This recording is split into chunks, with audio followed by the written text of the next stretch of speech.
Phoenix Books presents Jack Kerouac's The Dharma Bums, read by Allen Ginsberg.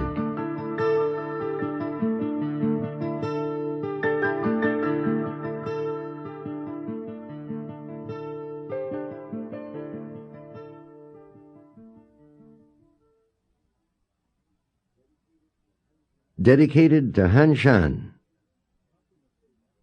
Hopping a freight out of Los Angeles at high noon one day in late September 1955, I got on a gondola and lay down with my duffel bag under my head and my knees crossed and contemplated the clouds as we rolled north to Santa Barbara.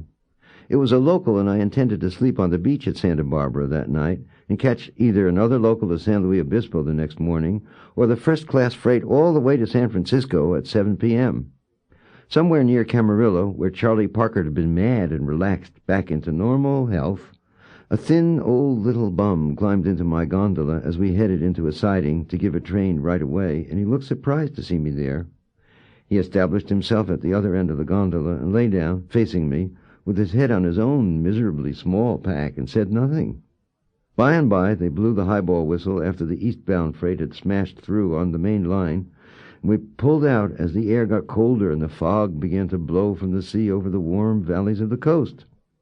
Both the little bum and I, after unsuccessful attempts to huddle on the cold steel and wraparounds, got up and paced back and forth and jumped and flapped arms at each our end of the gun.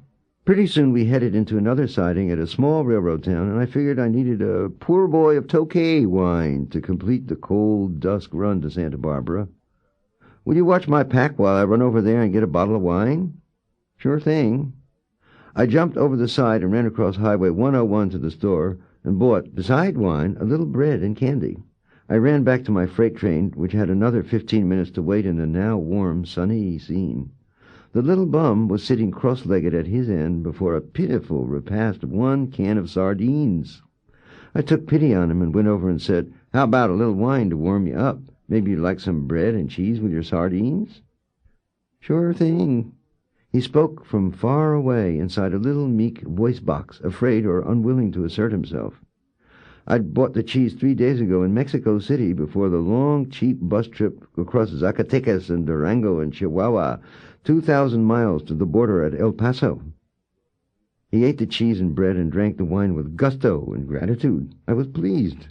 I reminded myself of the line in the Diamond Sutra that says, "Practice charity without holding in mind any conceptions about charity, for charity, after all, is just a word."